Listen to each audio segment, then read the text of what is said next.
This, September is Suicide Awareness Prevention Month. So we wanted to talk about, some of these things that impact all of us, and kind of shed some light on, the reality of the situation, and, maybe talk about, some of our own personal ways to kind of to get back to the bright side of things. Just, I was thinking about what I wanted to talk about during this conversation, and it's crazy to me how many people I know that are plus or minus 2 or 3 years that are dead. And most of them, it's got a root in one way or another in some type of mental illness, internal battle, some sort of struggle, whether it's OD or accidental or intentional, or, pretty wide gambit of things.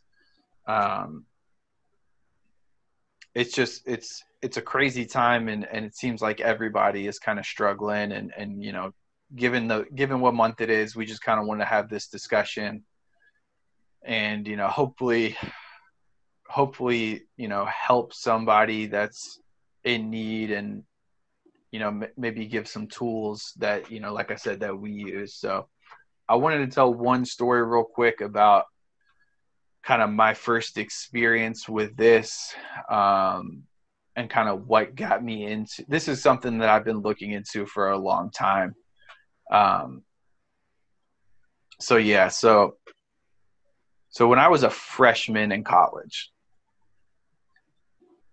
I was on the football team, and when they have recruits come up that are in high school still, and they're trying to show them a good time, they match people with, current people on the team, so that, when you go up for a visit, you're not just like hanging out with the coaches and teachers or your parents or whatever. Like, you get a real look into the folks that are attending and on the team and all that. So we would always get assigned to recruits when they'd have big recruiting weekends, and usually they stick you with somebody that plays your position or comes from your part of the country or something, so you have a little bit of common ground there. So, I had a couple of recruits, and I was kind of notorious for being a good time, I guess. So we had this kid come up randomly on a non-recruiting weekend, and they were like, "Bales, we want you to take care of this guy and give him a good experience. He's a great player. We'd love to have him here. So, show him a good time, yada, yada, yada." So, like I said, usually it's somebody from your part of the country or your position or whatever. So I'm expecting, somebody about my size. I go over to the Sheridan Hotel, and I'm sitting there waiting, and the coach is like, "Oh, here he comes." And I'll never forget turning around and seeing this kid walk in, man. In comes like the exact opposite of what I'm expecting. You've got this humongous Viking looking kid with like, 6'3", I don't know how tall he was. He was a big dude. He played D end. He was a monster. And I'll never forget, like, picture a Viking with the beard and long hair, but it was bright red. I'll never forget seeing him come in, just big, goofy-looking, red-headed, gigantic kid. And I'm like, this is the guy that you want me to host this weekend? Like, what? And he was just his name was Owen Thomas. Just, like, the most fun, carefree, like, awesome guy to hang around with. And we did the typical things. We went to Dave and Buster's like we do with all the recruits. I took him to some pin parties, and his brother actually lived in Philly, so he took me to where his brother lived. He ended up showing me some stuff about the city. I think he was from Philly, or at least he was from somewhere in PA, not too far away. So we didn't really have anything to connect on other than like, position or where we came from or anything, but just our personalities really, really clicked. Loved Led Zeppelin and Leonard Skinner and video games. I'll never forget playing him. So he ends up coming. We had a great weekend. He ends up coming to our school, ends up becoming a starter on our team, gets elected captain. So that's a big deal. Yeah, big deal by his peers. The team, your teammates had vote for the captain. So he was someone that was loved by everybody. And I mean, there was no way he was not going to be. He just had that personality, man. He was a magnet. I'll never forget going over to his place, and I thought I was really good at the game Mario Tennis. And he just absolutely destroyed me. Like, he played with my favorite character. I let him have that, but he aced me like every time with Donkey Kong serve. Like, I couldn't do anything on this guy. He actually lived a couple of doors down from me. So I lived in a big house with 5 other football guys. And then there was another big group of football guys, like 3 or 4 doors down from where we lived. And it was campus was over here. Our street was over there. So I remember I had just finished my negotiations final. It was my senior year. So I'm finishing up my last semester of college, and I finished up my final. And of course, I've got this huge sense of relief. Like, I think I had another week or something before my next one. So I'm like, I'm ready to go, and I'm walking on our street and I see a couple of his roommates down there, and like I yelled something to them, like I don't even remember, and like I didn't get much of a response. I just turned into my front door, and like I'm elated, like, okay, one more final down, I'm this much closer to graduation.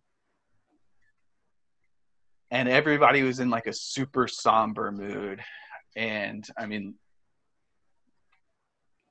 ultimately one of my roommates tells me, "Hey man, Owen's dead." And I'll never forget just going from such a high to such a low instantly. And it's still like, I didn't really take the time to process it when I was still in school. Like, I finished the rest of my finals and just kind of buried it as well as I could. But I didn't know what happened for a long time, and ultimately found out that he had taken his own life. And they ended up doing I don't know if it was through the autopsy or if it was a special request or whatever it was, but post-mortem, he ended up being diagnosed with CTE. He was the first non-NFL case that was diagnosed with CTE. So that was a really eye-opening experience for me. That, first off, it was the first real person that I was close with that had died in general. And then the suicide layer on top of it really hurts to this day. And then, of course, the CTE angle it's like, it was just so crazy because he was such a fun person to be around. Everybody loved him. And so I guess my point is, like, you never know what somebody's struggling with internally. And oftentimes it's the most happy seeming, outgoing people that are struggling. And it's terrifying to me. And like with the CTE thing, like, I obviously know a lot of people that played football. you and I have had this conversation a lot, but there's kind of a wide spectrum in terms of some people just absolutely deny that it's a thing. And it's hard because there's so much evidence, and it's just like, I think it's more of a denial, like a fear of admitting that maybe is something wrong with their own brain. Like, that's hard to think about. Yeah. So there's a lot of people struggling that, you, like I said, you would never even guess. And with CT in particular, it's kind of, your brain has all these neural pathways that fire and, exchange information going back and forth. And it kind of builds up these blockages almost. Like, this is oversimplifying things to the millionth degree, but really can impact people in different ways. But oftentimes you see people struggling to, very rapid cognitive decline, memory loss, struggling with emotions, mood swings, just not acting like yourself. And I mean, just look into any of the CTE cases. Like, there's the whole gambit. There's an entire spectrum of people's lives being ruined by this. Like Junior Seau, for example, sticks out for me. Like, Yeah. Junior Seau was a famous linebacker, played in the NFL for years and years and years, had an analyst position, family, seemed like a great guy. Mm-hmm. And he took his own life. He shot himself in the chest with a shotgun. So he was cognizant enough to save his brain for research. And I think in his suicide note, he wanted his brain to be researched because he knew he was there enough to know he was struggling with something that was beyond his control. Mm-hmm. But it was still so overwhelming that he still chose to take his own life. And like, that's terrifying to me. Yeah. And Yeah. like it's something that's like impossible. Well, it's not currently a surefire way to diagnose it in somebody that's alive. When you look at the statistics of former NFL players, it's like almost every single person that they study has it. And it's not necessarily something from like one big hit and one big concussion that does it. It's the build up, it's the repetition of these smaller subconcussive impacts. So you could never have had a diagnosed concussion before and have CTE. And it's particularly, like, especially in a child's developing mind, it's incredibly dangerous. So like, I started playing football, like, that's how we met. We were what, 7 years old? Yeah, I think I started at 6 maybe, and then we were 7 whenever we met. Yeah. Yeah. And we had some savage coaches back in the day. Yeah. Yeah, a lot of hitting drills. And they would scream at you if you didn't hit somebody hard enough at 7 years old. Yeah. Yeah. So like, I've talked, like, some of my family is worried that I have CTE and maybe have issues with that. I mean, I don't know. It's like I said, it's terrifying to think about. But I mean, sometimes I was always kind of a hothead growing up. So I think I'm better as an adult at dealing with the struggles that life throws my way sometimes. But I mean, I'd be lying if I said sometimes I don't feel like something's not right. Like,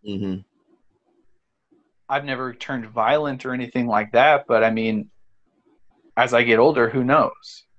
You know what I mean? Hmm. So it's just it's terrifying for me, but that, like if when we have kids, there's no way I'm letting my kid play football. Yeah, it's interesting, because my brother says the same. He says the same. I mean, he played, throughout college as well. Um, he's very he believes in it, and you know, I believe in it too. And what really kind of frightens me is the fact that whenever I listen to a lot of people who have researched it, and a lot of doctors that describe just simply a concussion, and how a mild concussion can just go undiagnosed by so many people. And one of the things that stuck out to me that one of the doctors said is, anytime you see stars, like anytime like you see those stars, that's a concussion. Anytime. And I know we've talked about this off air, dude. There were multiple games where I would see stars multiple times in a single game on different hits. And there's certainly a right way to hit and a wrong way to hit. So if you get hit the wrong way, if you hit someone the wrong way, it's even worse. But regardless, I mean, going back to the movie Concussion, I mean, that when he puts, what does he put there in that jar filled like half with water? I mean, that example there, I was like, oh my gosh, like, Yeah, just visualizing your brain kind of sitting in this fluid and then yeah, smacking something and the impact, like your brain traveling through the fluid and hitting that wall, the inside of your yeah, skull. Yeah, right. that was a powerful visualization for me as well. Yeah. Huge. Because I'm sitting there thinking, I'm like, oh my goodness, like since I was little, and it was probably because, like you said, our coaches, I mean, they just instilled that in us. Like, I mean, you gotta hit, and when you hit, you gotta hit hard. And I was never afraid to hit. I loved it. And as I got older and got stronger, my body started developing, and everyone else, I mean, it's just every year. And then when you get to college, I mean, especially when you're a freshman, you got grown, really grown men. I mean, some of these guys are 23, 24 years old, and their bodies have fully developed. And I mean, these guys are huge. I mean, they are massive, and they're going full speed. And the huge difference too in college is, I mean, you've got guys who are 6'3", 6'4", 230, and they're running 4.6, 4.5 40s at linebacker, and they're coming full speed, given everything. I mean, those are huge blows. Those are huge blows. And yeah, I mean, I think back to all the times that I remember seeing stars. And sometimes too, it wasn't even off of really big hits. I think we'd even mentioned, or I'd mentioned this to you before. My first game of the year, my senior year, I was coming around and laying a block full speed, and I almost like picked this kid up off his ground, and I had him, by his shoulder pads, and whenever I drove him to the ground, I landed on top of him. I didn't think it was a very big hit at all, but I was hype, and I was like, woo, like screaming like right in his face. The ref didn't like that too much. Again, I didn't think it was a big hit, but whenever I got up, I was seeing nothing but stars. I was like, whoa. And that was just, again, that was not a big hit in my mind at all. So even something that small, I was seeing stars. Yeah, yeah, for sure. And like it's not even only like big helmet to helmet hits, which are obviously ridiculous, but like hitting your head against the ground, like getting tackled and slamming your head into the ground is Yeah. when I got some of my worst impacts. And like, going back to being little kids, like they would make you run, like punish you if you didn't hit somebody hard enough during hitting drills in practice. Yeah. I mean, if you're talking about seeing stars, I mean, I don't know. dozens, hundreds of times maybe. I Yeah. mean, I played football for almost, over 15 years. Hmm. Probably, I mean, I wouldn't be surprised if it was over 100 times. Like, that happens Yeah. all the time to me. Hmm. And I remember games where I would like throw up. Like, we thought it was an anxiety response, like getting too hyped up, and maybe, but like, I for sure, like, there's no telling how many concussions I had when I was a little kid, Yeah. or just going like through middle school and high school even. I remember one time when I was before I was 10 years old, I was playing linebacker. It might have been my first year ever playing, actually. I the offensive team ran a sweep to my side, so I'm on a beeline outside to make a tackle, and the wide receiver lined up wide on that side came back and cracked back to me, and helmet to helmeted me like right at my ear hole. He hit me so hard, his helmet cracked down the middle. Like, Mm. he was gone. Like, he never came back in the game. And like, I had been taught in that hard mindset that, like, you don't show pain, you go back, get your ass back in the huddle, blah blah blah. So like, I didn't come out. Like, I had tears coming out of my eyes, but I kept, like, I didn't even come out of the game. Hmm. So yeah, man, it's like, it's hard for me to watch football anymore. Like, football was my favorite sport growing up, but like I said, and basketball is my favorite sport now. I can remember it. I can remember the exact season. My favorite team is the Panthers in the NFL, and it was the season we actually went to the Super Bowl. I like watching our quarterback Cam Newton. Like, he's notorious for wanting to tuck and run the ball and be more of a running back at the quarterback position. And he's big, so the refs kind of give defenses a little more leeway on beating him up. But like, he had gone through a lot of injuries, and it was so hard for me to watch him sit there and get beat the F up every game. Hmm. And like, he was somebody that off the field was a lot of fun, and you kind of develop, as a fan, these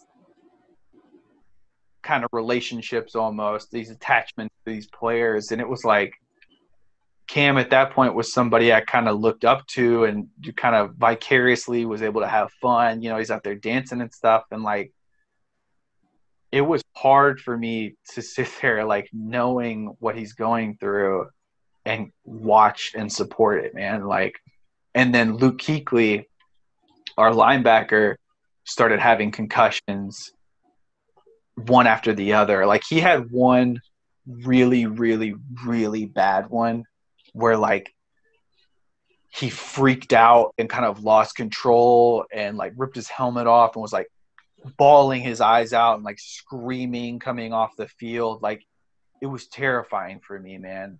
Hmm. And like, ever since that season where we went to the Super Bowl, like, starting that season, like, I used to have all like multiple fantasy football leagues, and I would sit there and watch NFL Red Zone all day every Sunday during the season.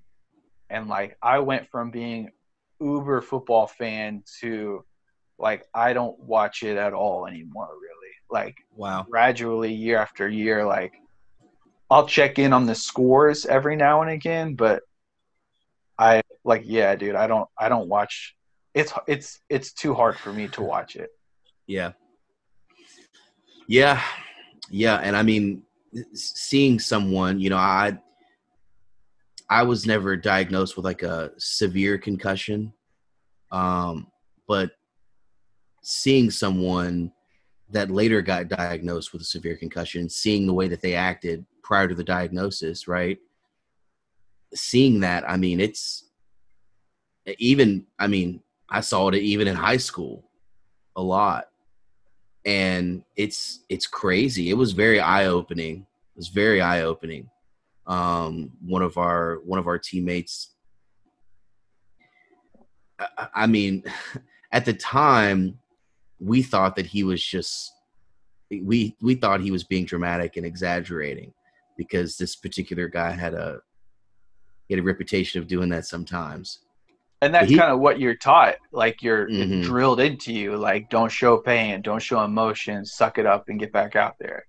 Well, we're in the locker room after the game, and he didn't recognize his father, and he needed help getting dressed. Yeah, he didn't recognize his father. Yeah, he called his father his uncle's name. Oh my gosh. Yeah, yeah. So, and that was again at the time. At the time, we were like, "Oh, come on! Like you're just playing around." But then you saw the look in his face, and that was shocking. It was like, "Whoa!" Like he's really out. Like he doesn't know where he's at right now.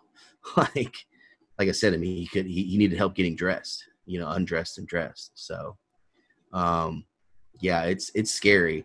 It's definitely scary. And this is a good month to talk about this because, um, what it can lead to. Obviously, I mean, with it being, suicide awareness month, and I've had several friends commit suicide, and one of them, is one of my good friends from high school. We graduated together, still good friends to this day. And his younger brother, committed suicide, and we all played football with him. Um, I played lacrosse with him. Just such a great kid, and it's sad. It's sad. I mean, someone that young, to whatever pressure, whatever he was going through, whatever he felt like he couldn't overcome, it was just so heavy on his shoulder. Whatever he was going through, it was so heavy that he felt the need to do what he did. Yeah, I It's extremely sad.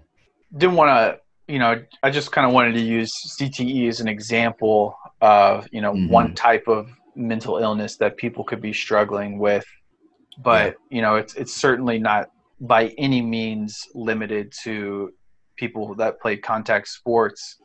I'm going to go ahead and pull up some data here just to kind of give, some key. This is a CDC study from 2018. What was published this year, but the findings were from 1999 to 2018. So overall in the United States, over that 20-year period, the suicide rate increased by 35%. Hmm. Um, that's insane to me. Like, Yeah. Yeah. I'd love to see it from around 2004 when social media first became a thing with MySpace yeah. until now. So one of the findings is that since 2006, it's increased even more. I forget where that is, and with greater increases occurring after 26 or 2006 here. Yeah. Yeah, which was the Uh, year that Facebook went to all universities across the country.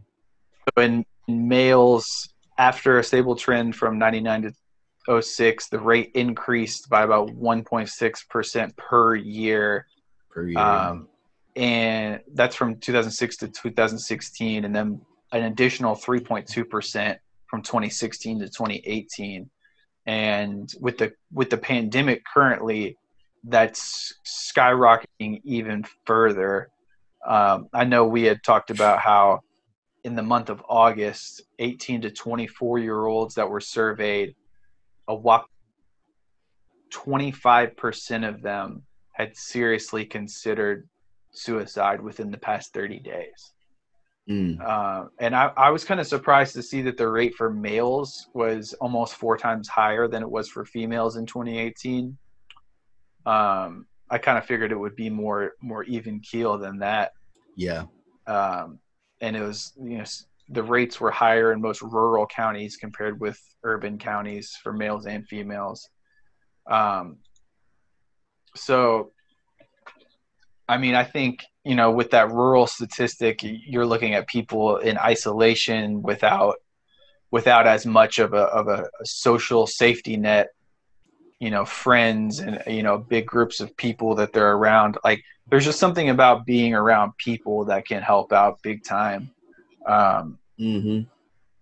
like, I know I'm kind of introverted and I don't like being around people a lot, but if you're isolated for too long, it can definitely wear down your mental health. And I think we're definitely seeing those kind of threads of society breaking down this year with how isolated we've been. And I think people are starting to really, like, not starting to, have been really deteriorating. Mm-hmm. Yeah. Yeah. I mean, I'm not afraid to speak on the matter. I told you the other day, I mean, since I was a little kid, I've just seen a lot of traumatic things. I've just been through a lot of very, just very traumatic things, and I've always had an amazing family around me and an amazing friends group, that's helped me. I don't know what I would have done if I didn't have that. Um, but and then as an adult, doing what I do and putting myself out there so much, being an entrepreneur and, Trifection was my third startup, and, getting knocked down, having to start all over again, knocked down, start all over again. Um, and, being really in the public eye as a promoter, especially when I was in nightclubs and things like that. And there, I had highs and lows then, but the lows were not as low, and the lows were short lived. Right.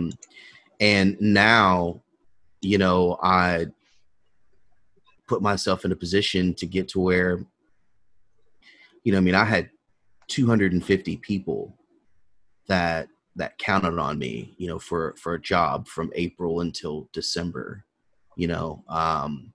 through our company, and we were going to be gigging around the entire country, had things going in the right direction, and which was a constant battle, especially with the some of the people I had to deal with. But now that that's all completely gone, and entertainment will be the last to come back. It's been tough. It's been really tough. And like I said to you off air, I've never really been into like Facebook groups, and like, I don't really use Facebook like that often anymore anyway. I use more of Instagram, but I'm in a group of, there's, I think, a little bit over 10,000 people, all in the entertainment industry, across the country. And you have to submit a resume and get accepted into this group. You have to be someone who's legitimate in the business, in the industry for a long time, and have credibility to be accepted. And I'm getting in there and I'm reading some of the comments. I mean, these people are, it's not, obviously it's not just me. It's so many people. And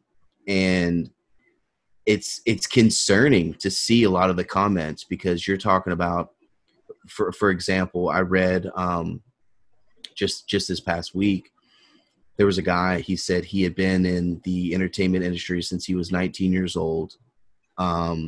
He was full-time from the moment he hopped in, and he's 46 years old now, and it's all he's ever done. It's all he knows. And then now everything is just, it's gone. And he went on to further explain, like, he was just openly saying how depressed he was. And, I like reading that, I commented on it, and I was like, look, don't hesitate, personal message me. And I kind of told him a little bit of my story, and there's like 30 or 40 people that chimed in and try to give him support. I've never really done that, like in a Facebook group. Obviously, everyone's doing things that they've never done before, in dealing with what we're dealing with now. But Um, it's been tough because the lows have been really, really low, you know, for me, and the highs really once I stopped traveling, you know, because it hit me. It hit me. I'm like, you know what? Like, this is amazing. I mean, even though we've been going through this pandemic, I was still traveling a lot. I was still being careful, but I was also still being around people that I knew. You know, I was meeting up with friends in other parts of the country, things like that. And I mean, they were almost asking you to travel. I mean, some of these flights I were getting for $100 round trip, and I was going, you know, to a beach. But anyway, it just kind of hit me. I'm like, you know what? I just need to stop real quick and just kind of pause, get back home, try to get my feet under me, start looking for a job, and, you know, just start really planning for the future. And, you know, I had my fun. That was awesome. So I had an amazing time until about like second week of July. And then since then I've just been on the job search, on the job hunt. And it's just like, I mean, there's nothing. There's absolutely nothing. So that's when really the lows have. It's been bad. It's been bad. And again, going back to having that support group and having the family, having friends around you, it made it all better, and it certainly helped. But now being so isolated, if you don't have a very tough mind, and if you can't stay disciplined and keep your mind moving forward, it's easy to get kind of sucked into, you know, just repetitive thoughts of just negativity. And yeah, you know, that's, so I've you know, gone through some stuff myself, but that's definitely been tough. It's definitely been tough. That's one of the reasons why, you know, I love that we've got this podcast going. It's something I can look forward to. And, you know, that's something that I actually commented to him. I said, look, you know, something that I've done is I've, you know, started a podcast, you know, with my friend. And I said, you know, that's something that we kind of look forward to. And you know, like earlier, and the podcast blew off some steam a little bit, and you know, just something positive, just trying to find something positive you can dedicate your time to, you know, to keep your mind off of just the current state of the world. It's pretty bad. Yeah, this has definitely been something for me to look forward to, and, you know, therapeutic kind of forum for me to share some experiences and talk through things and get feedback and try to help and reach other people. So yeah, I definitely feel you on that. And you know, with Facebook is like a double-edged sword, man. Like, you can use it for terrible things. So many people on my timeline are just like entrenched in their own political views, and Mm-hmm. they join all these groups that all it talks about is political stuff. And like, I can see them, like, you can see other people's comments on Facebook. I don't know how many people know that, but like, if you're in politic groups all day long just being angry, people can see that. And like, that's so bad for your mental health. Like, it's just that cyclical groupthink mentality, and like, you're in that echo chamber of just negativity and anger all day long. And it's like, dude, Facebook can be extremely helpful if you use it the right way, but it Mm-hmm. can also tear you apart if you're using it in that kind of way. Mm-hmm. So like, for me personally, like, when I was going through really desperate financial times, getting on Facebook was really hard for me. And like, you know, tying back into our earlier conversation about just, you know, social media in general, like, people portray themselves some type of way that makes them look like everything is good all the time. And it's not an accurate portrayal of the ups and downs of what someone's life is like. And it was really hard for me to log on and see all these people supposedly doing great when I was struggling. So like I paused my account for a few months and hit the reset button on myself, and that really helped.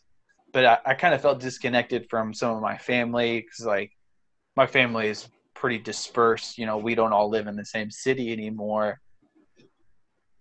So I had to kind of like, I knew I wanted to get back into social media, but in a healthier way. Mm-hmm. And, you know, I like seeing pictures of my family and sharing pictures with my parents and, you know, my siblings and stuff like that. And like now, you know, I have nieces and nephews, you know, it's being distant. It's great to be able to see, you know, my brother's kids growing up. Even if I can't be there, I can at least somewhat share in that experience. So, you know, definitely people can use Facebook in the wrong way. And I would strongly encourage everyone to be mindful of what you are letting yourself get into on Facebook, what rabbit holes you're letting yourself get drawn down. And there's different ways you can control what you're seeing. So if you have a friend that's always posting negative stuff, it, you know, irritates, pisses you off, makes you angry, sad, depressed, whatever it is. Some people don't want to unfriend people, which, you know, I'm all for. If you feel you need to unfriend somebody, go for it. But if you don't want to be that drastic, you can unfollow them. Just unfollow them, man. Mm-hmm. And you won't have to see that stuff anymore. And you're not going to get pissed off by something like that anymore. All you have to do is unfollow them. Mm-hmm. And there's an option now to snooze somebody for 30 days. So it's, you know, this guy's having a rough month and it's kind of rubbing up on me seeing his post. Let me snooze his post for 30 days. And after 30 days, I'll see his stuff again and maybe choose to follow him again at that point, or maybe permanently unfollow at that point. Also, like you were saying with groups can be terrible, like I just was laying out, but they can also be extremely helpful. Yeah. And especially in these times of isolation, you can build a sense of community through positive groups, and not saying groups that are just about positivity, because I think toxic positivity is a thing, and that's something that Ann and I talk about a lot. Is, you know, there's people that are like, oh, just look on the bright side, just be happy, just stay positive. Like, you can't be positive about everything all the time, and it's unhealthy for you to do so. Sometimes you have to go through and like face the bad things head on. Otherwise, they're going to keep internally eating at you. So I'm not trying to say, you know, all positives, you know, sunshine and roses, but like join some groups that your hobbies are based around, or like for me, some of the ones that have been super helpful. I mean, you know, I'm in Stoicism, so I joined a bunch of Stoic philosophy groups. I love it. When I get on there and argue with people, it's arguing about philosophy and different ways to approach life. And like the memes are really helpful and sometimes super uplifting. And sometimes there's sad and terrible, but it's good to know somebody else going through that same type of experience, and it's not just you. I joined a couple of groups about playing bass. I love those groups. I love seeing people in their journey of learning, you know, from being a complete noob to being an absolute pro, and seeing their collections and the art of the different types of basses and all that good stuff. You know, I joined a Star Trek meme group. I love it. It's hilarious. You know, so like now my feed, my time, you know, when I log on and scroll, not just a bunch of people talking smack about the other political party or venting about how bad their life is. It's things that I'm interested in, and I see these other thousands of people are also sharing these interests, and it creates a shared experience, this group bonding that can be very, very helpful. Like Yeah. like I can't, like I know a lot of people hate Facebook and talk smack about it, but there's a way to use it that can be extremely beneficial for your mental health. Yeah, totally. Yeah. And I mean, you know, that group, like I said, I mean, it's, there's over 10,000 members, and you think that it would be, you think that it would be filled with just a bunch, especially people in entertainment, it would be filled with a bunch of nonsense, but actually it's the exact opposite. And that's what I love about it. I mean, there are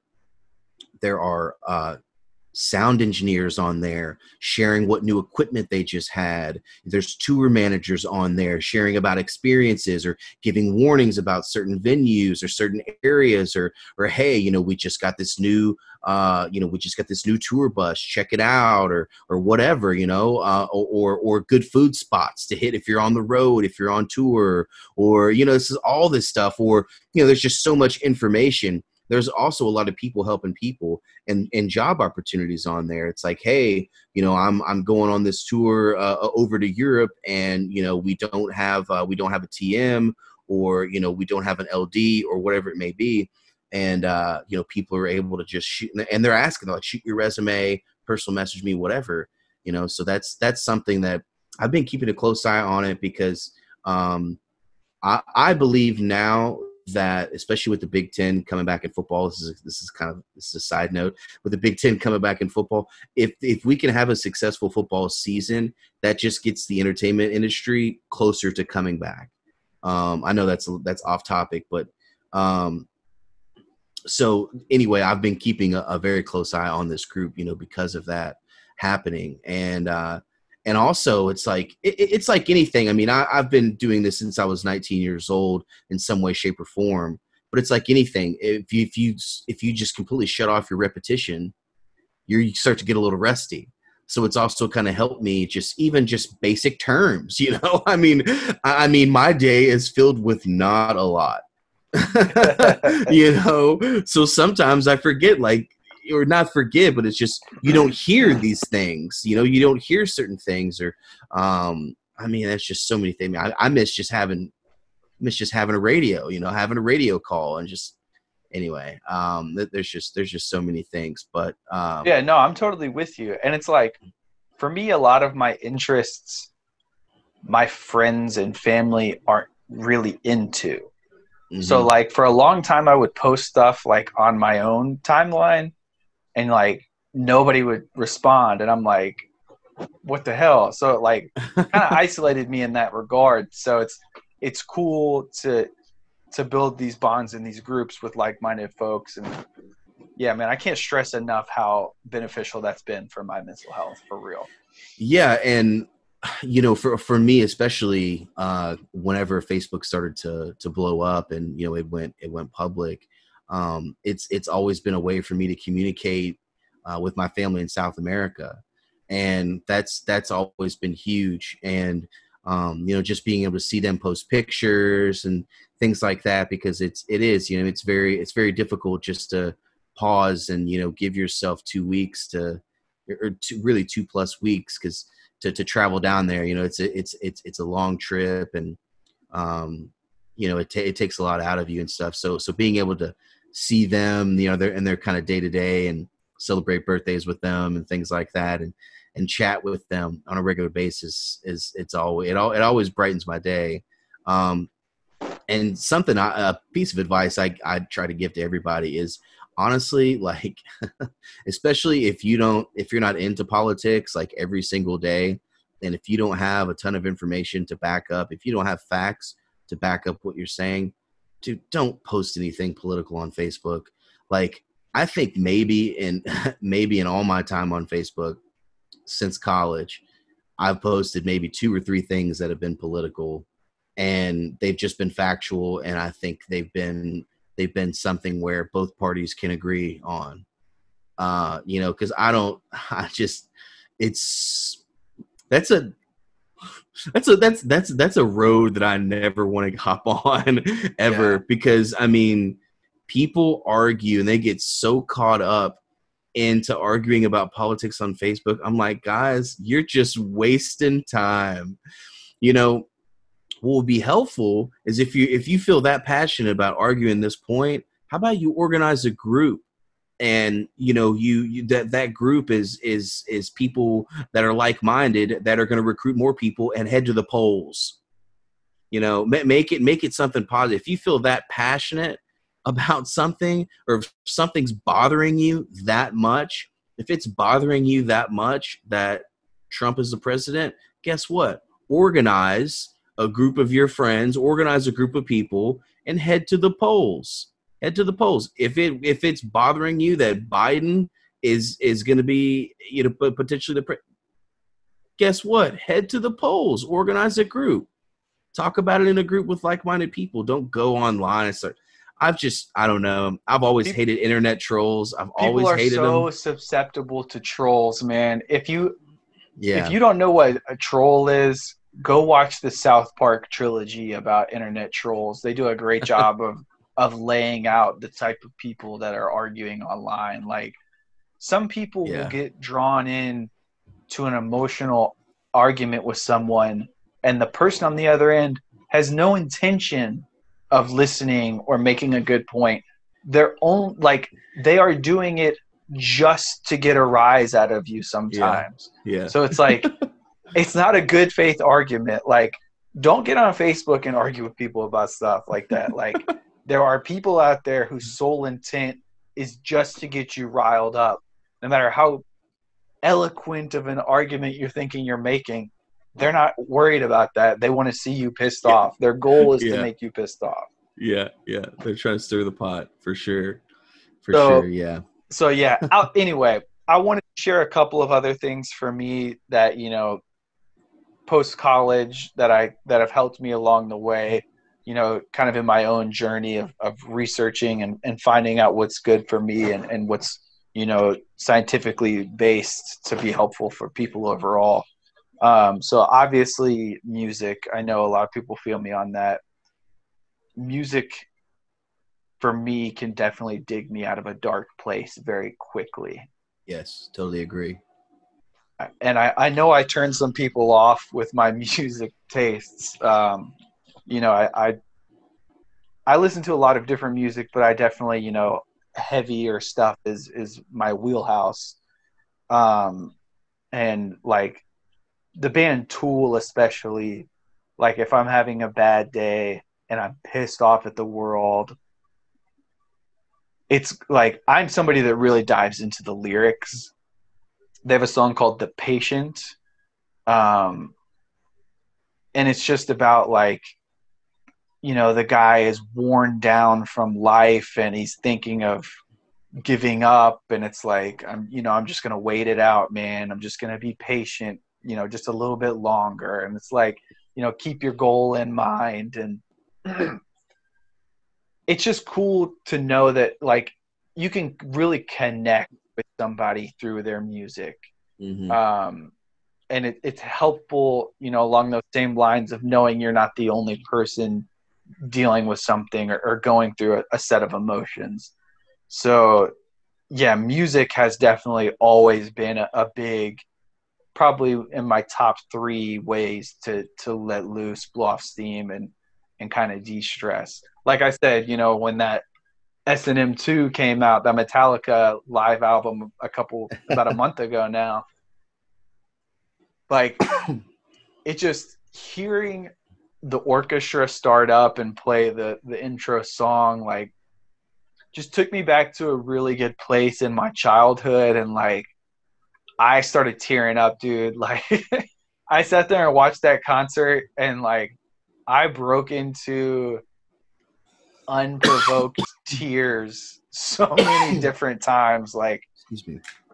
Sometimes it's just what you least expect will like hit you in that real visceral level and kind of take you to another place. So I highly encourage everyone to explore different varieties of music. Maybe nobody around you is into it. That's okay. Somebody out there is, and you can build a connection through that.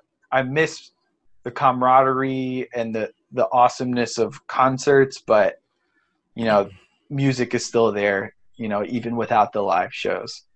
Yeah, yeah. Totally.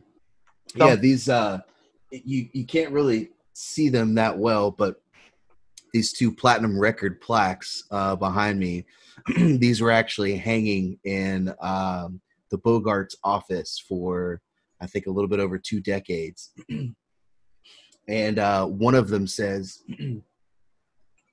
"Where words fail, music speaks," and the other is simply says, "Music can change the world."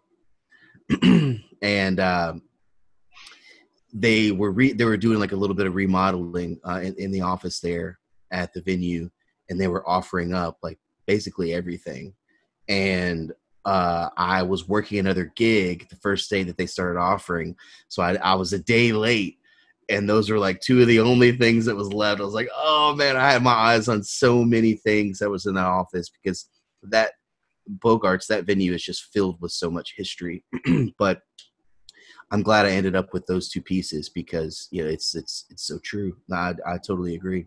Yeah. And I mean, you've got the 311 poster back there, man. Like, That show was amazing. I love those guys so much. And it kind of to a gross, addicted level, especially when I was younger. Like, I got made fun of a lot for how much I liked 311. But I think one of the things that I enjoy about them so much is that they always have a positive, uplifting message, you know, Yeah. unity and connecting with other people and, you know, being who you truly are and not trying to fake it as someone else. Like, yeah, man, that seeing that poster always kind of puts a smile on my face. Like, I love those guys. I love the message of their music. Yeah, absolutely do for sure. Yeah, and for this month, it would definitely be a song to listen to would be "Beyond the Gray Skies" for Up this month. 100%. Yep. Yeah, that would be a good one to listen to. But yeah, go ahead with what you're saying. Yeah, I got No, I some love that classics back track. here. Yeah, Nick Hexum, the lead singer, actually, he. I mean, I know you already know, but just for everybody, he wrote that song for one of his friends that took his own life. Um, Yeah. very, very great message. You know, one day you'll see the clear blue beyond the gray sky. You know, things may look gray now, but Hmm. things will change. They're not always going to be like this. Yeah, great track, man. Thank you for that. Uh, um, I dove into a lot of books and a lot of kind of tough to read scientific type books. So I wanted to talk about a couple that have really helped me, um, and kind of what's the topic behind them. So neuroplasticity is something that I've really enjoyed learning more about. So in your brain, the connections, like, you know, repetition creates a habit, and the more you do something, the better you get at it. And I'm sure everybody's experienced, you know, when you start something new, it's really difficult at first, or can be. And the more you do it, the easier it gets, like playing guitar or driving a car or whatever it may be. So, like, I was always kind of terrified with, like, with CTE and creating these places in the brain where it doesn't communicate the way it used to. That's terrifying. Like, man, is your brain ever going to work the same again? And Hmm. you know, there's no research that I've seen that directly correlates neuroplasticity to CTE, but as a concept, basically neuroplasticity is your people used to think that your brain was your brain, and what it's capable of is set in stone, and you cannot change that. And this region of your brain controls XYZ functions, and this region of the brain does this and this. Well, what this says is basically it doesn't necessarily work that way. So there's a book out there that I loved. We'll pull this up here. No, it's called The Brain That Changes Itself.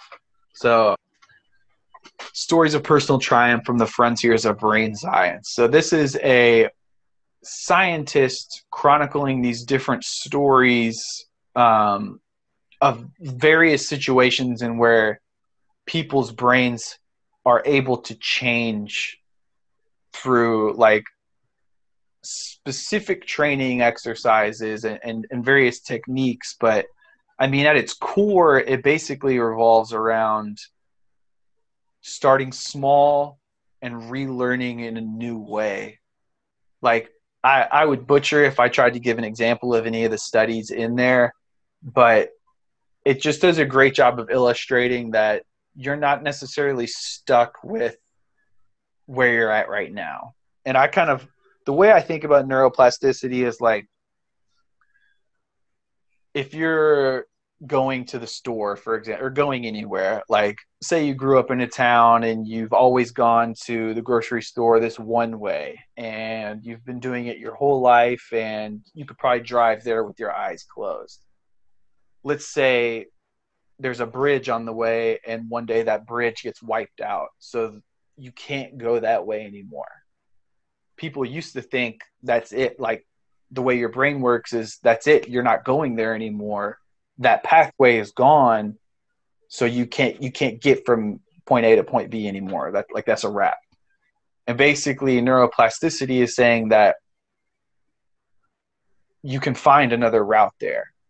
And if you've never gone to these other streets or this other part of town, you can't necessarily get there on your own on the first try.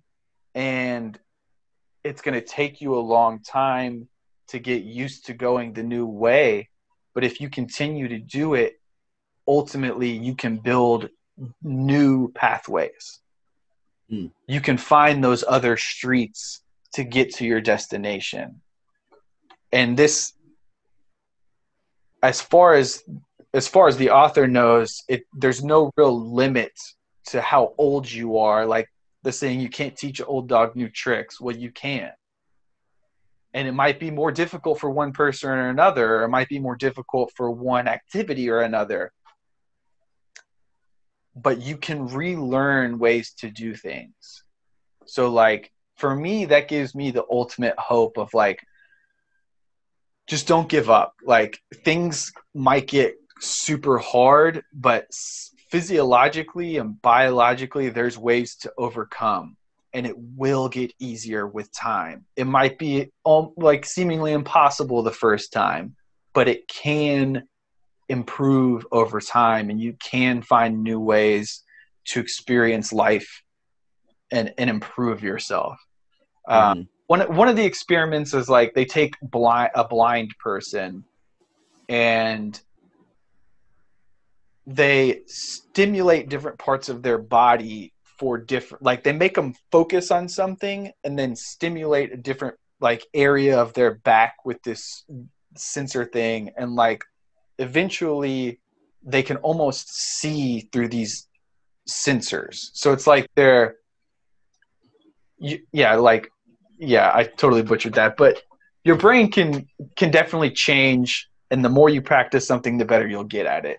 So if you don't like the way your brain works or what's going on in your life, you can make a change. And like I said, it may be difficult at first, but it'll get better and easier over time, and you're not stuck with where you are. So yeah, I mean, it takes a lot of it takes a mentally tough person to be able to do that, you know, and it takes a lot. I feel like it takes more than just a decision, you know. And I know we had talked, you know, off air, you know, about this, but that's like my personal experience. It's kind of a good segue. There is, or you didn't have another point, did you? I don't want to. No, I've just got a couple more books I wanted to just give a shout out to real quick, but go ahead and we can kind of wrap up with that. Well, you know, it's just speaking of, you know, just like mental toughness and just, you know, your brain, just, you can tell your brain to think. I mean, the brain is so powerful. You can tell your brain to think and train your brain to think a certain way. And I truly believe that. I mean, I experienced it.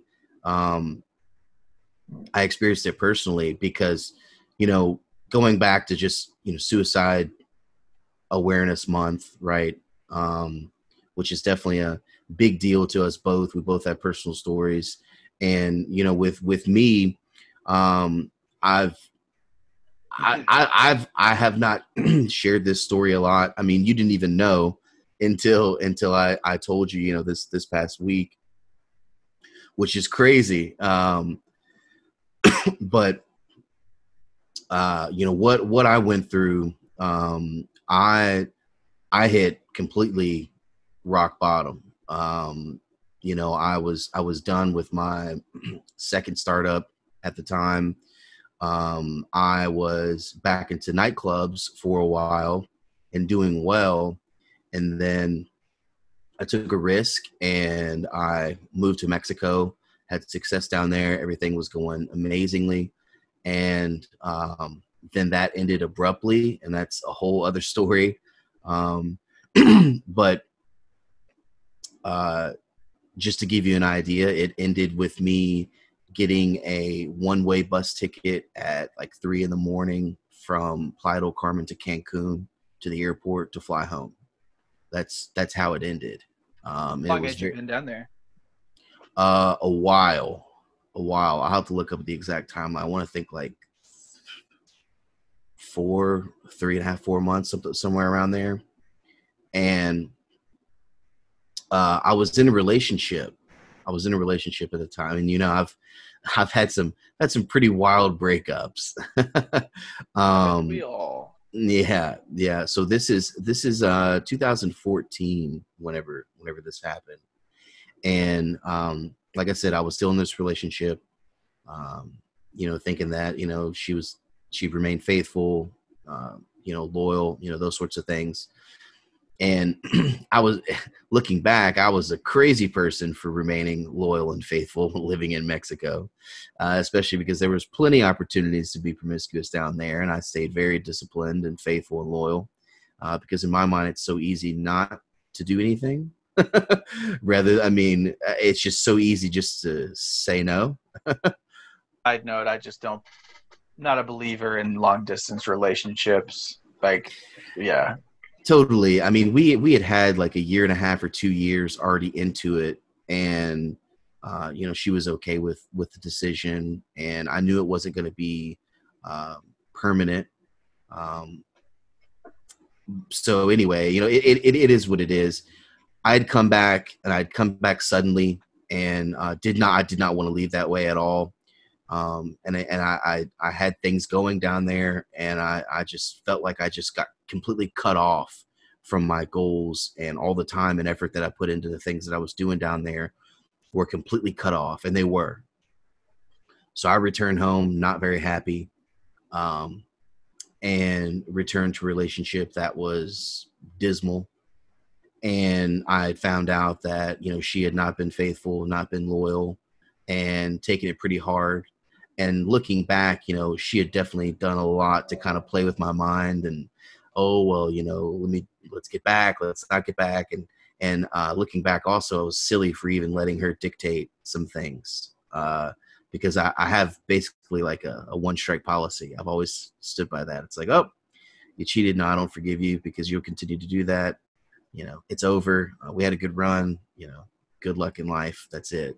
Very, very cut and dry with me. And anyway, so I'd come back, um, and I had, you know, no job lined up. You know, I still had an apartment back home, and you know, nothing, just nothing in the works. No relationship that I thought that I'd had. So I lost everything that I was working for in Mexico, lost everything that I had back home, had nothing new in the works. And on top of that, just had really no direction. And I guess I'd been gone for a while, that, you know, a lot of my close friends like weren't really around. a lot of the people, a lot of my coworkers that were like in the nightclub industry, they weren't really around, and that's when I realized that they're pretty finicky.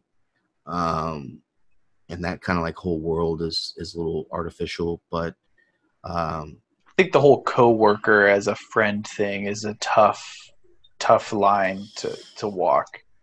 yeah, yeah. But anyway, to get to the end of the story here, I don't want to drag it out or anything. I was just feeling very very low, depressed, and like I said, there was a series of events that kind of led to that. Just felt very alone. Um, and I returned to a market where there basically was no entertainment at that time, early 2014, and I'd kind of felt like I had knew what I wanted to do, but I was just super depressed, and I fell into a hole, and that hole just kept on getting bigger and bigger and bigger, and every time I tried to dig myself out of it, I just kept on falling further and further into the hole, and there were a few other events that kind of led to this, but um, basically I had attempted suicide. I had knowingly tried to OD on drugs and alcohol. I mean, I consciously made the decision one day that it was just too much, and I tried my hardest, failed, and thank God I did, and I said some things to my mother that alarmed her, and then I just flat out told her, which I vaguely remember, but I just flat out told her that I was gonna take my life.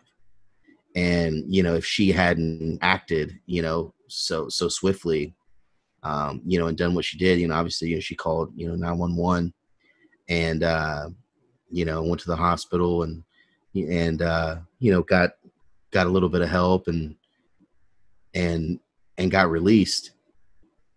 And that was tough. That was tough coming out of the hospital and just seeing her there. That was really tough. My father was still alive at the moment, but I think he was in disbelief. That's why he didn't show up. Also, that's a kind of a cultural thing too. He just was very hardened, growing up, and yeah, I just think he was in total disbelief. But it was nuts. And as far as being able to bounce back, there was another just string of events that allowed me to do that, and helped me to be able to do that. And the first one was definitely seeing my mother, and just the look on her face whenever I came out of the hospital, and I was disappointed.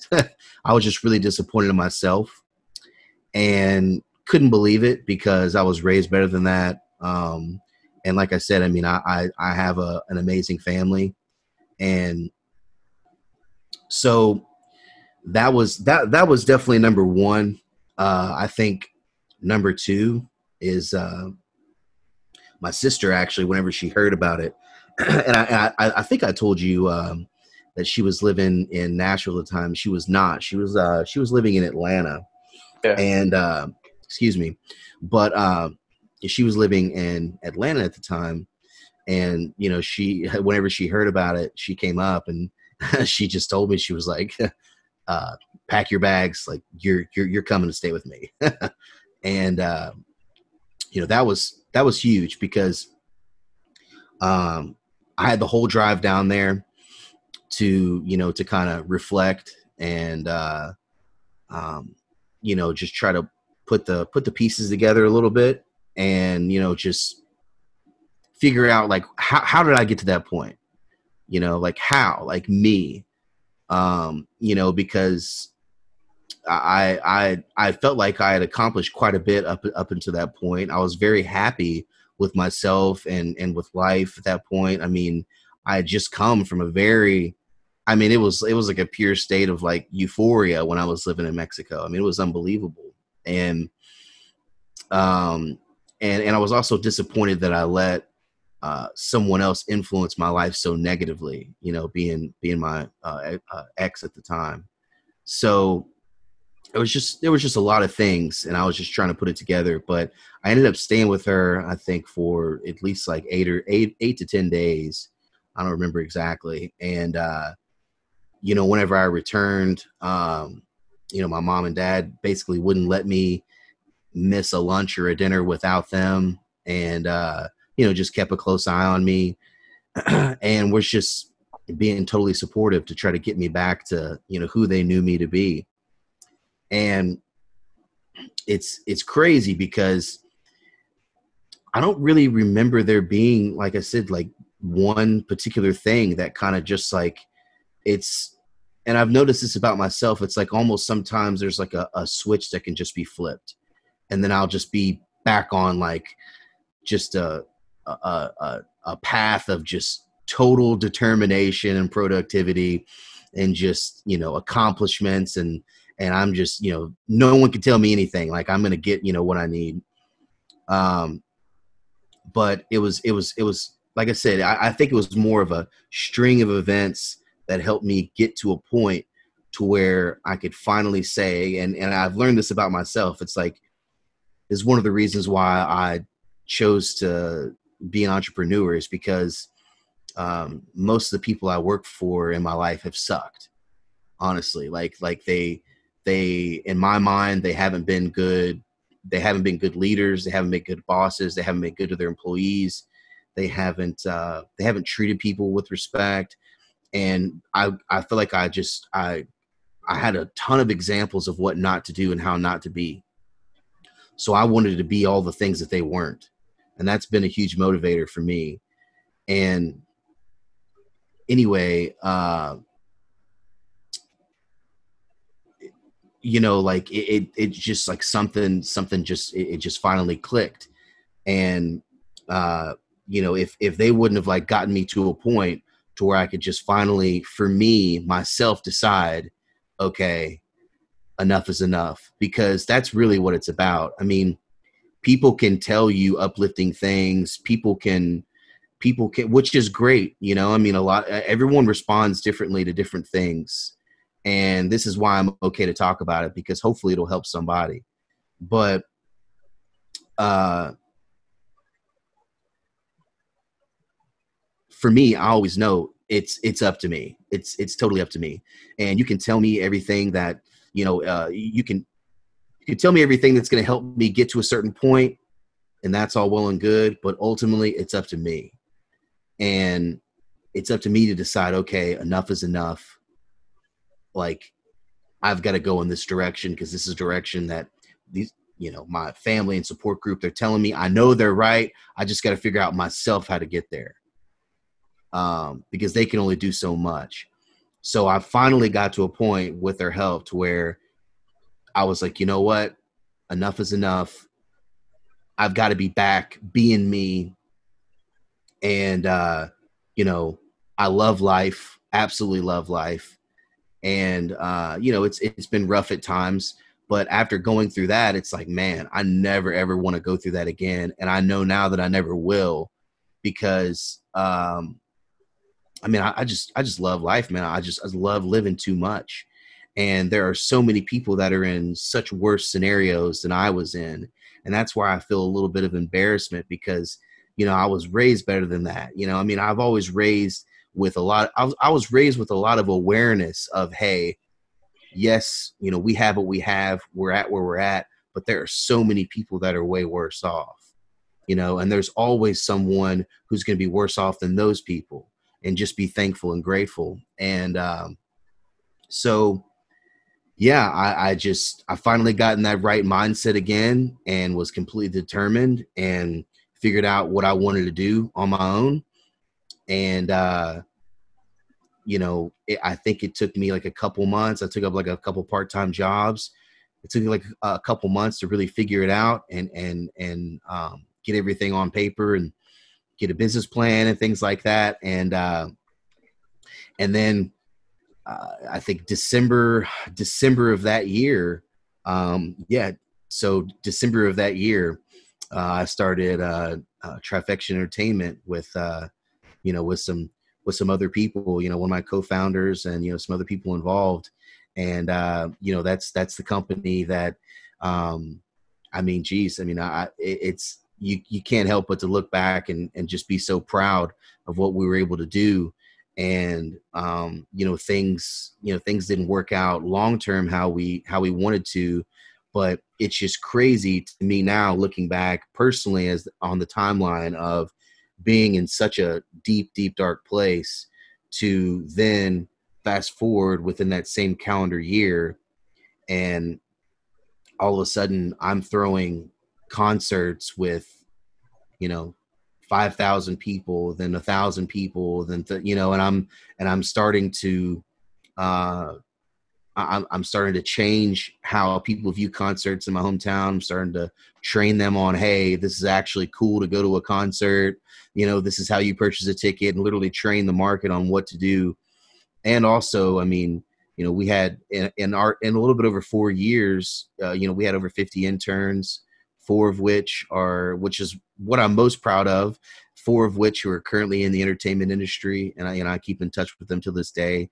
We were able to make such an impact on their lives that they thought that they decided that, you know what, this is something I love so much that this is something I want to be a career. And that's amazing. That's absolutely amazing. And, you know, we were able to, I wish I had the exact number. I should have totaled this up, but I mean, the amount of tickets that we sold, you know, over 4 years, the amount of artists that we brought, you know, we threw over 100 shows, worked with over 140 artists, 3 music festivals, you know, and since then, you know, I've, you know, because of that and because of, you know, my knowledge and expertise now, and everything just got elevated. You know, I've been hired to, you know, run different music festivals, and then, you know, what I was currently doing at the time. So just it's you know, that all of that in like from 2014 to, you know, up until now was sparked by really, you know, me being at the lowest of lows, hitting total rock bottom. And you know, we had a really big event um where I I knew ahead of time that it was going to be extremely, extremely tough to even break even on the show. And I warned my partners, and I try to pull out of the show, and I talked to all the artists. I'm like, this is what we're thinking. It's not looking good. You know, we can have just single shows and, you know, still throw a show with you guys. I was just trying to work out whatever I could because I saw it coming. And, you know, we went on with the show, and I didn't, like I said, I did not want to, but we did go on with the show. And, you know, it happens in the industry. You know, we bombed the show, and that was a very, very low. That was a very, very big low because, you know, we really put we really hung our neck out there, and it was a bomb. But I mean, I knew it was going to be, and that was even tougher. So I feel like that's another time where I could have easily just fallen back into another hole. And, you know, it's funny, certain things play through my mind. Like one of my really good friends in the industry is one of my brothers, really. He's a videographer, super talented guy. And I was over at his house shortly after, I think like a week after the event. And I was just, you know, I was just kind of venting a little bit, and I was just super disappointed. And he was like, look, man, he's like, since I've known you, you've always bounced back. He's like, you're going to bounce back. You'll be fine. And it's crazy because like I was feeling super down at that time. And hearing that from him, because he's more of a quiet person, but when he speaks, everyone listens. He's very well respected. It was just super solid guy. And that it's funny because like that's like all it took to hear that from him, because, you know, we knew we have to this day. I mean, you know, we have such mutual respect for one another, but we don't really say it because it doesn't really need to be said. But at that moment, it needed for me, it needed to be said for me. And, you know, I felt like he knew that. And that again, just it just kind of sparked it. I mean, that was enough, just that one line for me to kind of kick back into, okay, and if I wouldn't have gone through what I'd gone through in the past,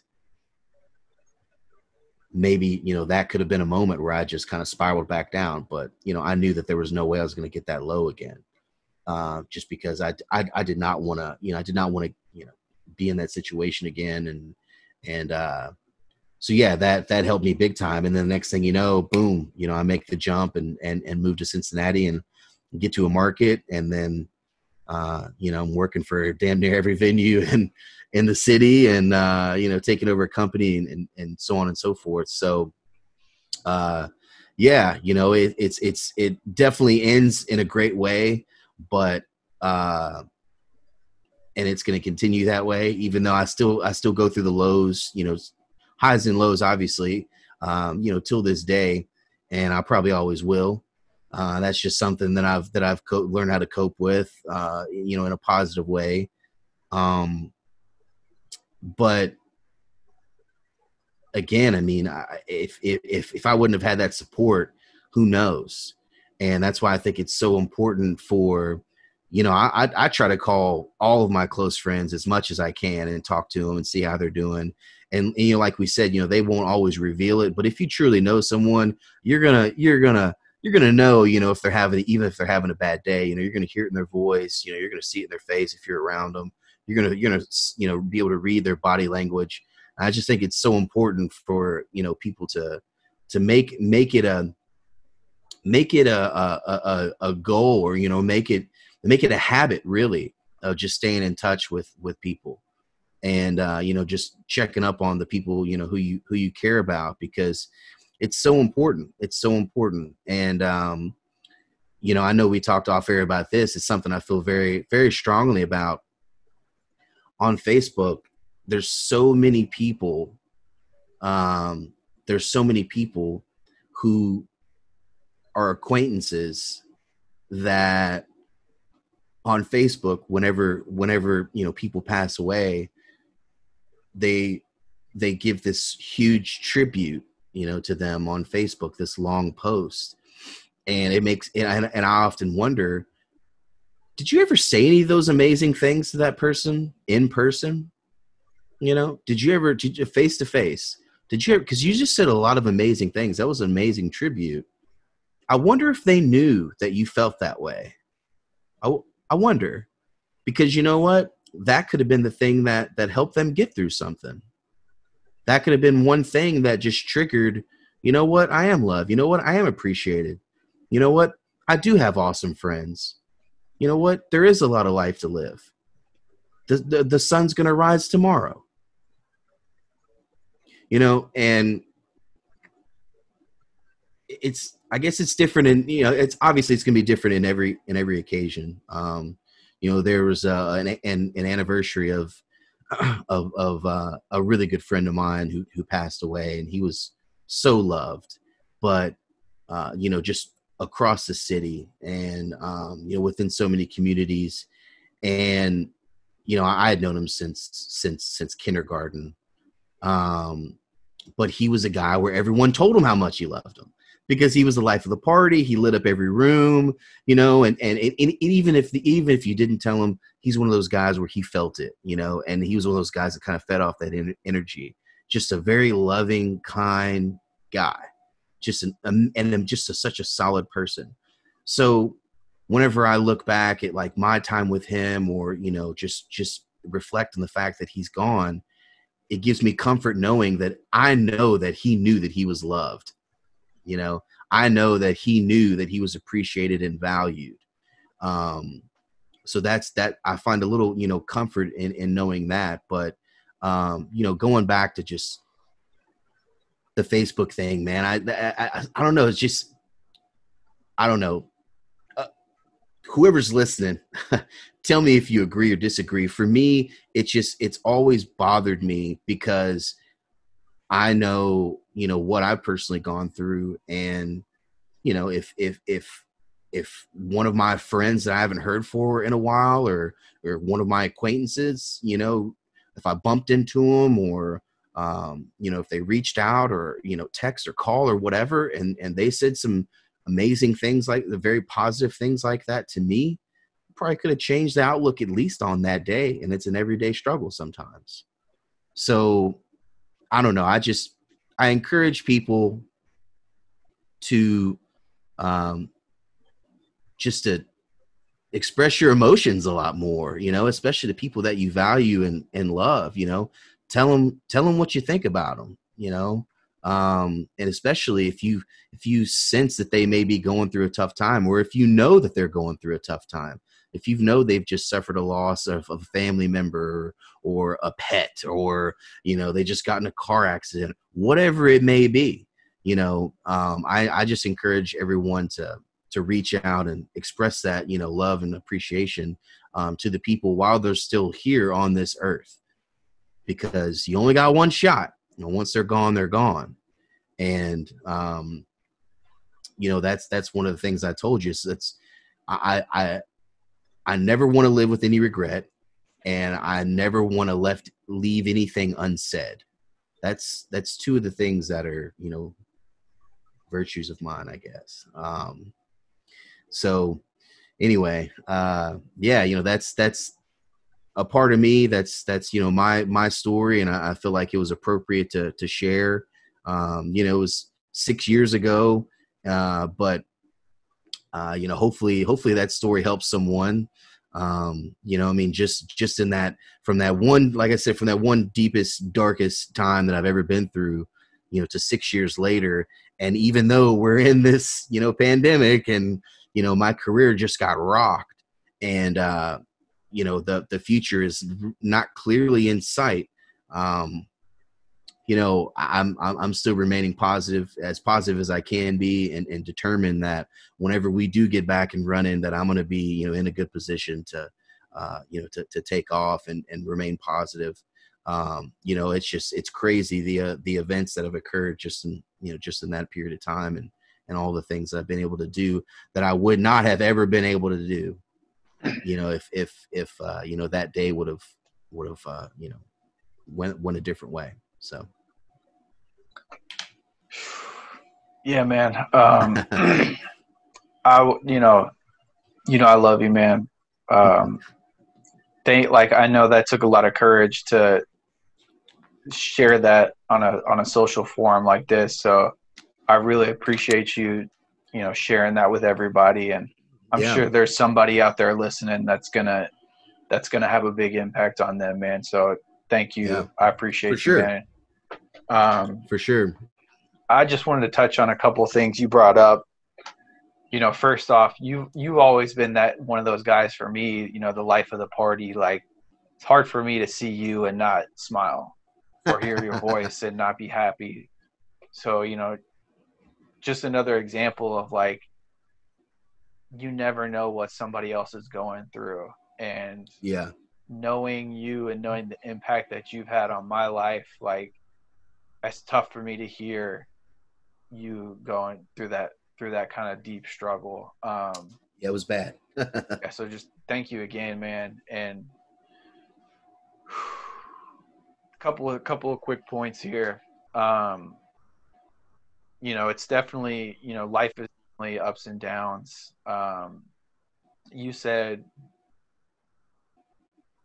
you know, show your emotions. And I think when you said that, it kind of clicked with me. We were going over the suicide stats and how guys are almost 4 times more likely to take their life. I think that, you know, part of our culture is that, you know, guys aren't supposed to show their emotions or talk about their emotions, and kind Hmm. of build up this rough exterior and kind of bear the brunt of all things, and keep going. And Right, right.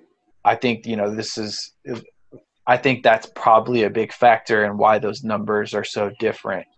I Not agree. I had thought about really before now, but that just kind of clicked with me. And yeah, I think that's super important, to just be honest with how you're feeling, and it's know that you're not alone, and that other people go through struggles, and it's please, if you're going through rough times, reach out to somebody. Don't bottle that shit up, man. Don't be afraid to reach out to somebody, or just put it out there.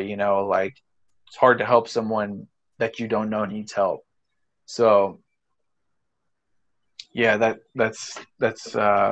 was powerful, man. And I mean, life is definitely ups and downs, and there's gonna be lows. I mean, that's just a part of life. Like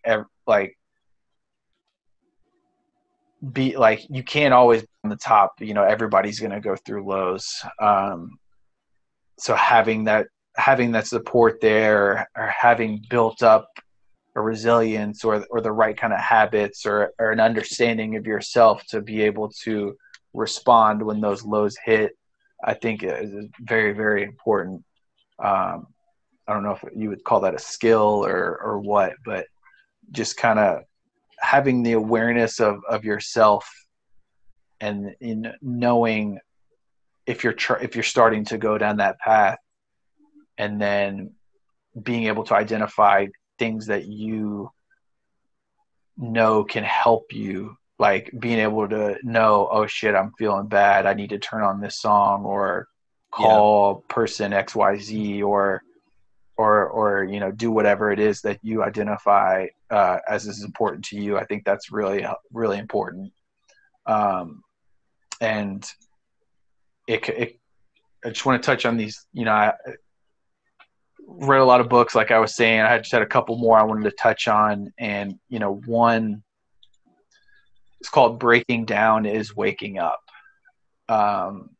This guy is a psychologist, and basically he uses his years of working in therapy, and experiencing so many different people and so many different stories, and it's kind of a recurring theme with people that he's interacted with, that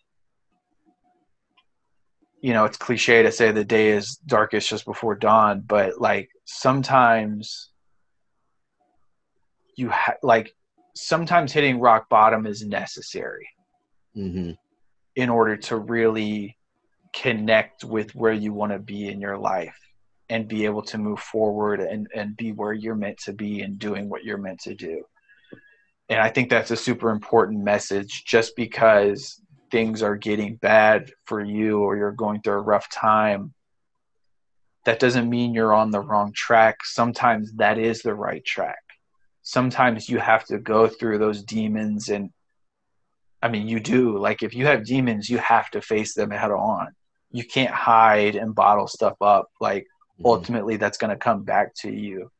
And if you can face that, you're one step closer to breaking through, and having that awakening.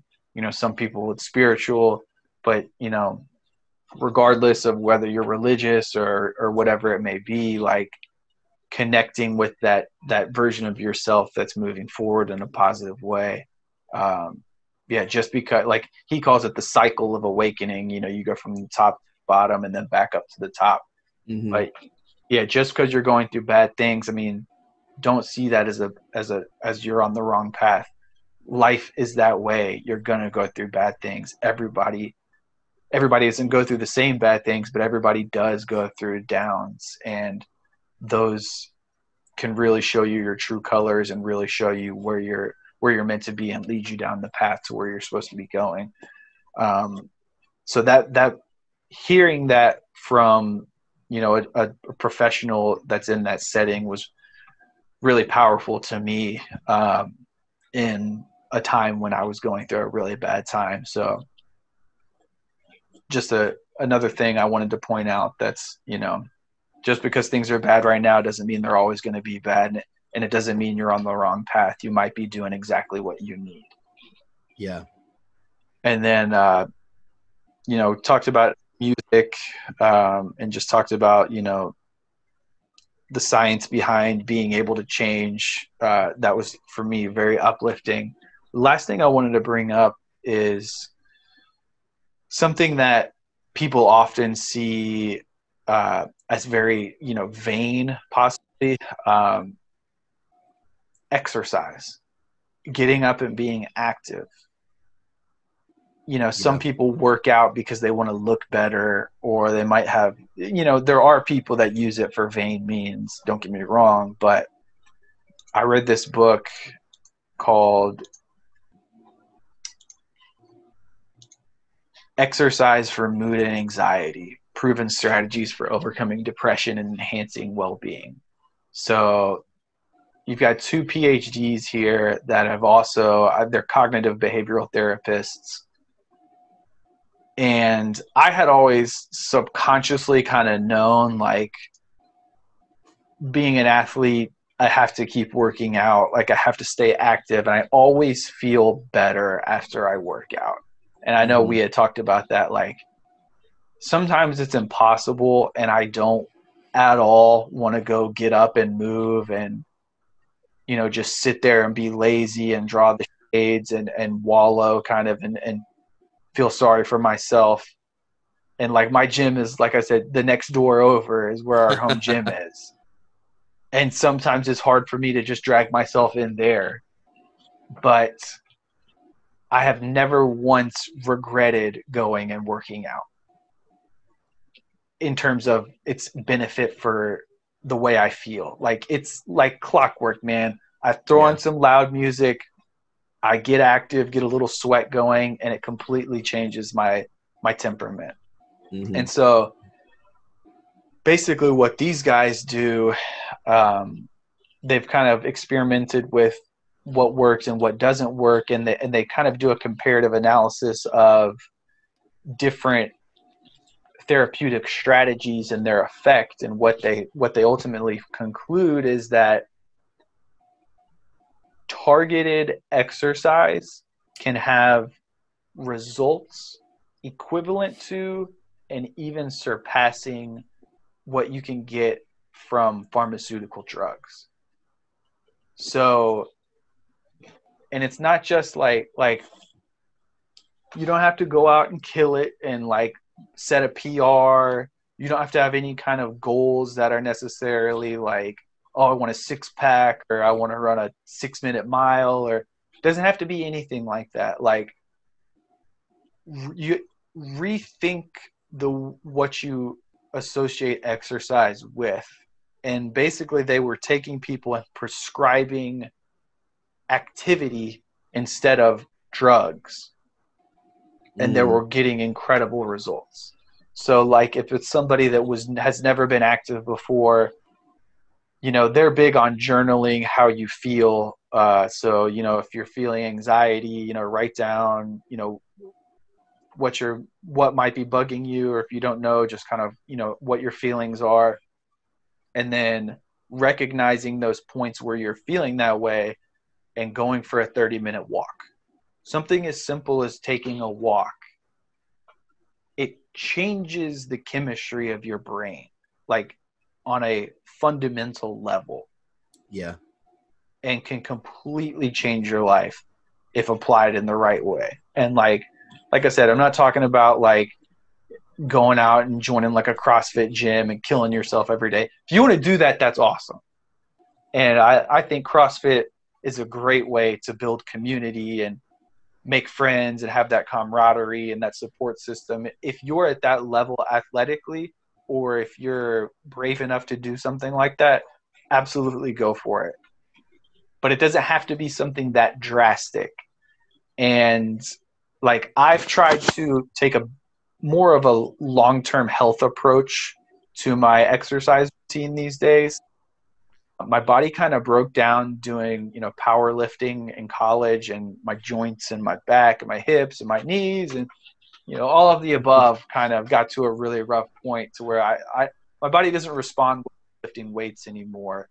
But I make activity a part of my daily routine. It's one of my dailies that, like, it's a non-negotiable for me anymore. Like, and I can tell if I go for more than 3 days without breaking into at least a tiny sweat, like, I'm irritable, I'm easily agitated, like, I don't deal with stress or setbacks or frustrations as well as I do if I, you know, gotta run in the morning. So I just want to encourage everybody to, even if you've never been active or if you have health issues that would prevent you from, one activity or another, experiment with some way of getting up and moving around. It could be playing tennis or going on walking your dogs or swimming or jazzercise or, whatever it is. Yeah, even if you're not motivated by losing weight or getting a six pack or whatever, like try it out. It can have a huge benefit in your life. I know for me, that's my number one thing that's, like I said, non-negotiable for me anymore is I have to stay active. And it's not for aesthetic reasons. It's purely for the mental and like the obviously like cardiovascular health and things like that. But like it decreases your chances of dementia, even like your long-term brain health. It improves your memory and cognitive abilities, your Hmm. overall mood.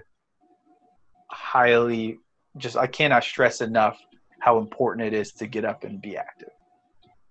Yeah, I totally agree. Yeah, I mean, she's, if this year would have gone, the if this year would have been a normal year, I mean, I would have been constantly on the move, on the road, already hit X amount of events. And at these places, we're constantly moving, lifting things, moving things. I mean, that's another reason why, I love, what we're doing, pushing cases or whatever it may be.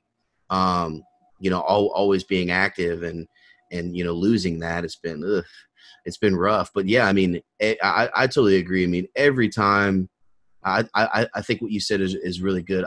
You say you've never regretted a workout. That's so true. I've never regretted a workout in my life, ever. I've regretted Um, not working out plenty. plenty of times, yeah.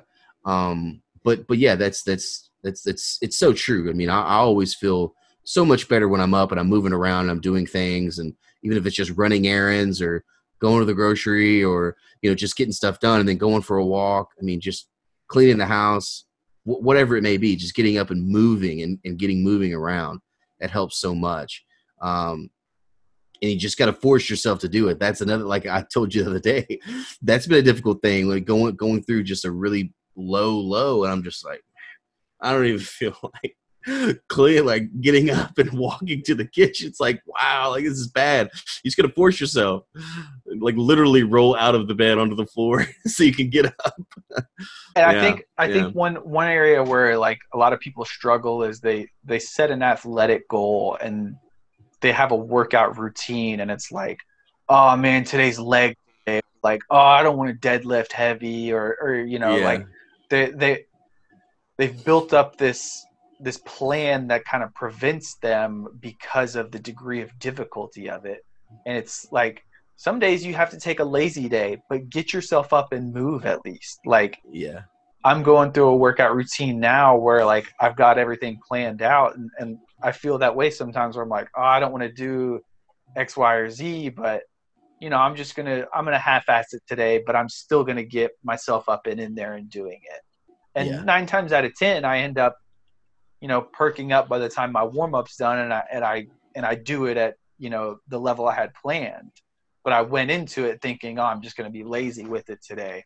But even if you're gonna be lazy, like go do it lazy.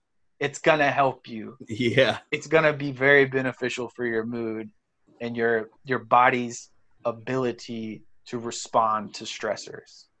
Um, so yeah, just wanted to make that point before we wrap up here. Been super helpful for me. Um, so yeah, I mean, key takeaways for me: obviously, stay active. Listen to some music if that's your thing. If it's not, maybe experiment a little bit, but it's not for everybody. Um, join some groups with like-minded folks. Um, be honest about the way you're feeling. Don't be, you know, put your pride and your ego aside. You know, because everybody goes through these things. It's natural as a human to have highs and lows. And when you're going through lows, don't run away from it. Be honest about it. Reach out for help if you need it. Yeah. Anything you want to add, Juan? Yeah, no, I mean, I agree with all of that. Not really too much to add. I just feel like reaching out to people, something I encourage people to do is, especially now, so many people have so much time. I mean, it's funny because there are some days where I'm super slammed, even though there's really not much going on. So I get that, but on a day that you have not much going on, I encourage everyone just to try to rekindle an old relationship, an old friendship, maybe not a relationship, so much, but, just an old friendship, check in on people, call a family member, see how they're doing, take a genuine interest in, what other people have going on, and, listen to people. There are a lot of indicators, but like I said, if you know someone very well, you'll be able to tell, if they're having a bad day or if they're going through something, if they're upset. So yeah, I mean, I would just, like I said, I try my best to, keep in contact with, everyone that's close to me as best I can. And, it definitely means a lot, being on the receiving end of it, it definitely means a lot. So, again, I just encourage everyone to try to do that. And this month would be a perfect month to do it, with it being, suicide awareness and, prevention month. So. And not only when you're down, if you're feeling Yeah. yourself, if you're on one of those highs, Yeah. reach out to somebody and try to spread some of that great energy, because that's going to Oh rub yeah. off on people too, for sure. And obviously don't be afraid to go to therapy or counseling or whatever you need. Like, Mm-hmm. that's something we didn't really talk about, but it's, go to if it's okay to go to therapy. Like, it's kind of the strong move to be able to admit and go talk to somebody that's a professional. So, Right. you got that, that's kind of the obvious one. There's also hotlines and numbers to call, 24/7. There's always somebody out there that's willing to help. So yeah, Mm-hmm. just sometimes, swallow your pride or ego or whatever it is, and just, there's other people out there, and, things are going to get better. Yes. Yes, they will.